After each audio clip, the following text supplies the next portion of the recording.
সরকারি চাকরিতে নবম পে স্কেলের গেজেট প্রকাশ ও বাস্তবায়নের দাবিতে বিক্ষোভকারীদের উপর টিয়ার গ্যাস ও সাউন্ড গ্রেনেড ছুঁড়েছে পুলিশ।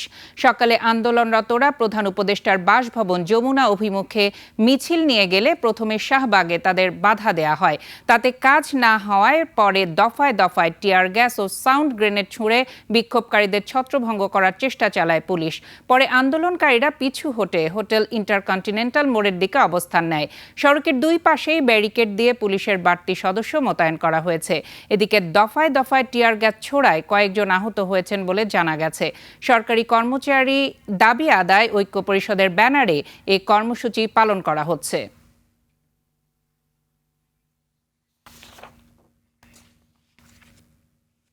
দর্শক, শাহবাগের হোটেল ইন্টারকন্টিনেন্টালের সামনে আছেন আমাদের সহকর্মী আবু সাইদ। সরাসরি চলে যাচ্ছি তার কাছে।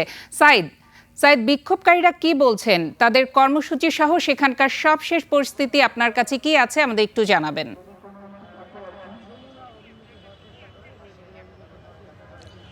আখি এই মুহূর্তে ঠিক দাঁড়িয়ে আছে আমি ইন্টারকন্টিনেন্টালের সামনে। কিছুক্ষণ পূর্বে ঠিক সকালের কিছুক্ষণ পরে কিন্তু আসলে এখানে নবম পে স্কেলের দাবিতে যে সরকারি কর্মচারীরা ছিল তারা এখানে এসে ইন্টারকন্টিনেন্টালের সামনে থেকে পুলিশ যে ব্যারিকেড দিয়ে রেখেছিল সেই ব্যারিকেড ভেঙে কিন্তু প্রধান উপদেষ্টার বাসভবনের সামনে অবস্থান নেন।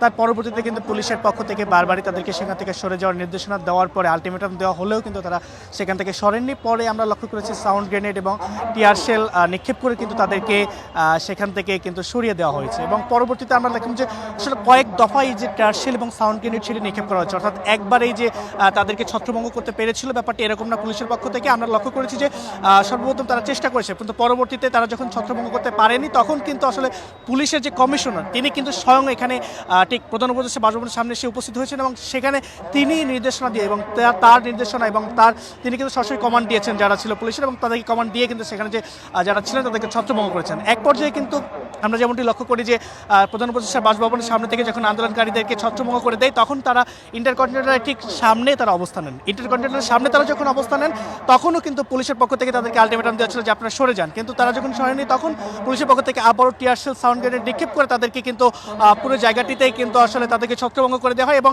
আমরা দেখেছি কয়েক দফায় কিন্তু কয়েকজনকে এখানে গ্রেফতারও করা হয়েছে এবং পুলিশ আমরা সে দৃশ্য কিন্তু লক্ষ্য করছি। পাশাপাশি আসলে আখি আমি যে দৃশ্যটি আসলে লক্ষ্য করেছি যে এখানে সাউন্ড গ্রেনেড যখন নিক্ষেপ করা হয়েছে তখন কিন্তু আসলে কয়েকজন আহত হওয়ার পক্ষ থেকে আন্দোলনকারীদের পক্ষ থেকে দাবি করছে এবং আন্দোলনকারীদের যে আসলে যে দাবি সেটি হচ্ছে সরকারি যারা কর্মচারী আছে তাদের নবম পে স্কেলের দাবিতেই কিন্তু এই আন্দোলন। গতকালকেও কিন্তু তারা আসলে আগারগাঁও এই আন্দোলনে নেমেছিল এবং আজকে কিন্তু পূর্ব ঘোষিত কর্মসূচি অনুযায়ী ঠিক যমুনা অভিমুখে তারা এসেছিলেন এবং যমুনা অভিমুখে আসার পরে কিন্তু আমরা এখানে দেখেছি শুধু পুলিশ না, এখানে কিন্তু সরকার বিভিন্ন বাহিনীও আসলে কাজ করেছে। আখি ঠিক এটি ছিল এই মুহূর্তে আমার কাছে নবম পে স্কেলের দাবিতে আন্দোলনরত সরকারি কর্মচারীদের আন্দোলন থেকে সর্বশেষ।